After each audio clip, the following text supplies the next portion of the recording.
আগে দেখবেন, আগে আপনাদের দক্ষিণে আছে, আমাদের দিকে এখন আর নাই। আগে কাঠের উনুন ছিল, কয়লার উনুন ছিল, জোরে বলুন মাইরা, হ্যাঁ না ছিল না?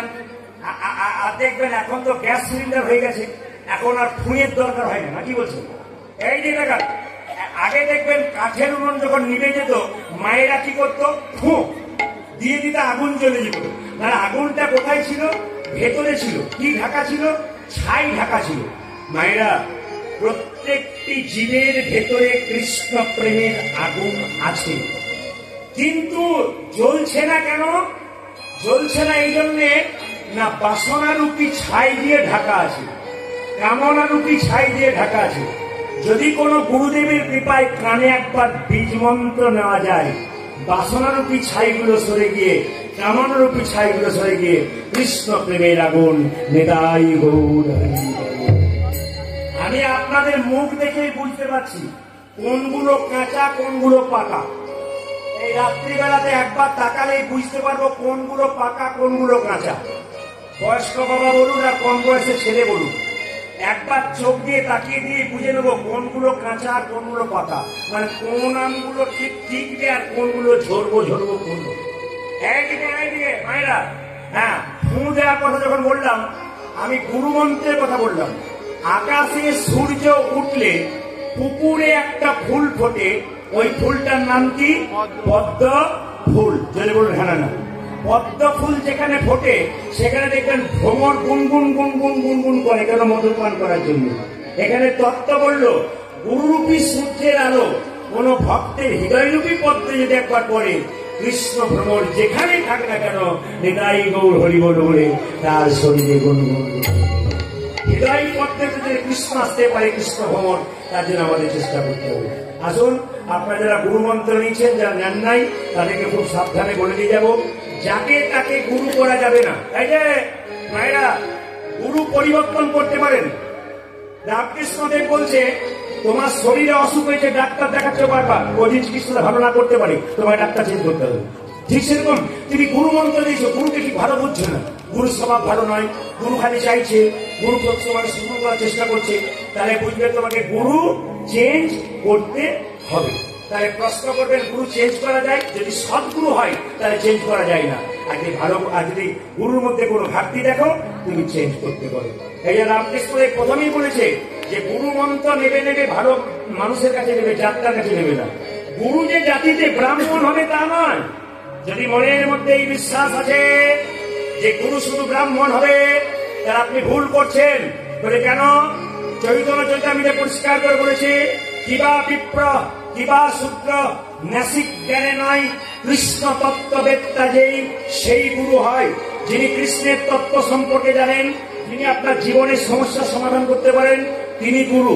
মায়েরা, বাবারা, কীর্তন শুনছেন, কিন্তু মাথায় রাখবেন কি, জীবনে যদি কোনো সমস্যা থাকে, আপনার ভেতরে যদি কোনো দুঃখ থাকে, পাড়া প্রতিবেশী কারো কাছে বলবেন না।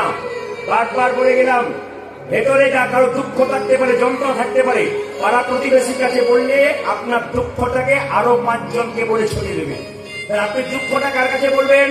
2 জায়গায় বলবেন, একটি গুরু চরণে, একটি গোবিন্দের চরণে। গুরুর কাছে বলবেন কেন? গুরু বাবার মতো, তিনি সব শুনবেন, সমস্যার সমাধান করবেন, কাউকে বলে দেবেন না। আর যদি গুরু কাছে না থাকে, তাহলে কার কাছে যাবেন? স্বয়ং ভগবানের মন্দিরে যাবেন। ভগবানকে কেঁদে কেঁদে বলবেন, প্রভু তুমি ছাড়া আমার কেউ নাই। চোখের জলে ভগবানের কাছে কেউ যদি বলতে পারে, ভগবান তার মনের ইচ্ছা পূর্ণ করে। তাই আপনাদের কাছে নিবেদন রইল, যে যেখানে বসে আছেন, এক গুরু এক গোবিন্দ। এই জন্য রবীন্দ্রনাথ ঠাকুর বলেছে, তোমার ভেতরে কোনো যদি দুঃখ থাকে, যন্ত্রণা থাকে, বাড়ির ভেতরে টুকরে টুকরে কাঁদো, দরজাটা বন্ধ করে, কাউকে জানতে দিও না। কিন্তু সেই সময় কেউ যদি দরজায় ধাক্কা দেয়, তুমি তার সঙ্গে কথা বলতে গেলে একটু হেসে হেসে কথা বলবে, চোখের জল মুছে। কেন? সেই জন্য সুযোগ না পেয়ে যায় যে তোমার ভেতরে কোনো দুঃখ আছে, যন্ত্রণা আছে। এই জন্য বারবার বলবো, গুরু করবেন বেছে বেছে। একজন ব্রাহ্মণ, তার যেমন পৈতে বা উপনয়ন না হলে সে পুজো করবার কোনো অধিকার পায় না। একজন মানুষ যতক্ষণ না পর্যন্ত গুরু মন্ত্র না নেয়, ততক্ষণ গোবিন্দ ভজন করবার কোনো অধিকার পায় না।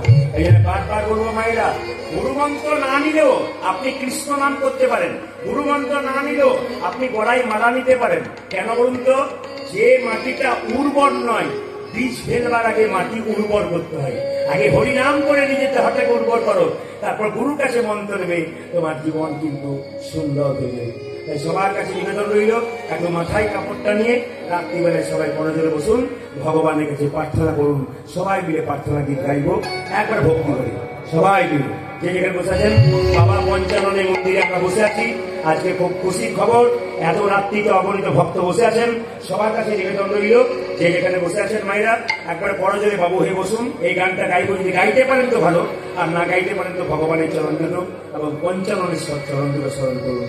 সবাই মিলে একসঙ্গে একসঙ্গে চোখ মুজে, যদি বলতে পারেন তো ভালো, না বলতে পারলে মনে মনে ভগবানকে স্মরণ করুন। তুমি নির্মল করো মঙ্গল করে মলিন তুমি নির্মল করো মঙ্গল করে মলিন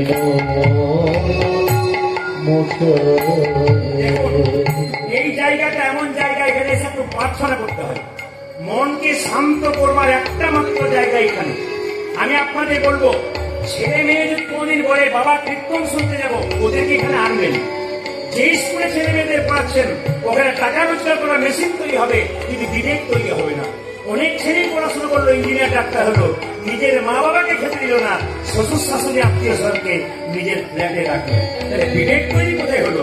বিবেক যদি তৈরি করতে হয় একমাত্র হরিনামে আসতে আসতে সবাই নির্মল মঙ্গল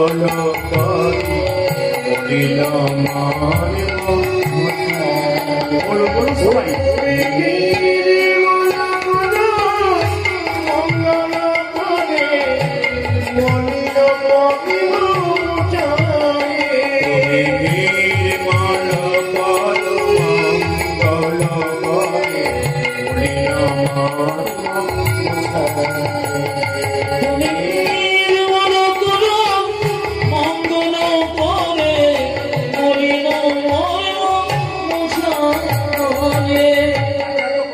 বাচ্চা মেয়েরা আছে, বাচ্চা ছেলেরা আছে, তাদেরকে বুঝিয়ে দিই, তুমি নির্মল করো মঙ্গল, মঙ্গল করো। তোমার ওই মঙ্গলময় হাত দিয়ে আমার ভেতরে যত ময়লা আছে সব তুমি দূর করে দাও। তুমি নির্মল করো মঙ্গল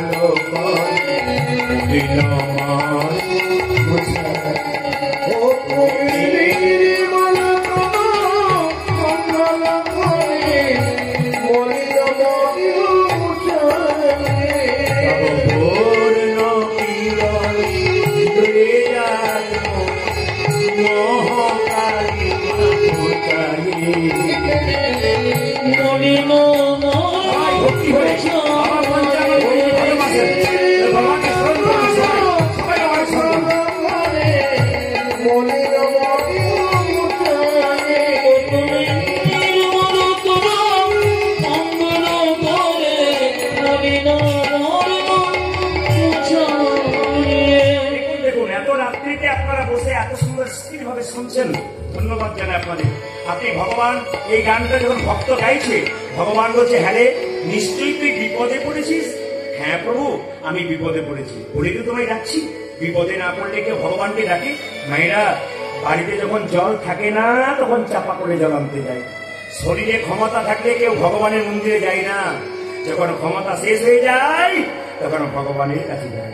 আমি বলবো, ক্ষমতা থাকতে থাকতে ভগবানের নাম করুন, ক্ষমতা থাকতে থাকতে ভগবান আপনাকে নিজের জায়গায় ঠিক করে দেবে। যেই না বলেছে যে হ্যাঁ তুই বিপদে পড়েছিস, ভক্ত বলছে, হ্যাঁ প্রভু, লক্ষ লক্ষ বাসনা ছুটেছে গভীর আধারে, জানি না কখন ডুবে যাবে অপুল ধ্বনি।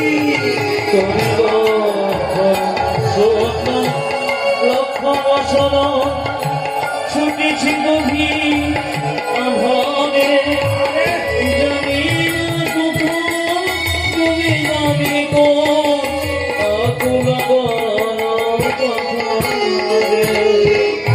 এই গান যদি মুখস্থ করে কেউ সন্ধ্যাবেলায় গাইতে পারে আর মানে যদি বুঝতে পারে, আমি 100% গ্যারান্টি দিলাম, 1 মাস যদি গাইতে পারেন আপনার জীবন পরিবর্তন হয়ে যাবে। লক্ষ বাসনা ছুটিছে গভীর আধারে, জানি না কখন ডুবে যাবে আকুল আগে লক্ষ শূন্য লক্ষ বাসনা ছুটিছে গভীর আধারে, জানি না কখন ডুবে যাবে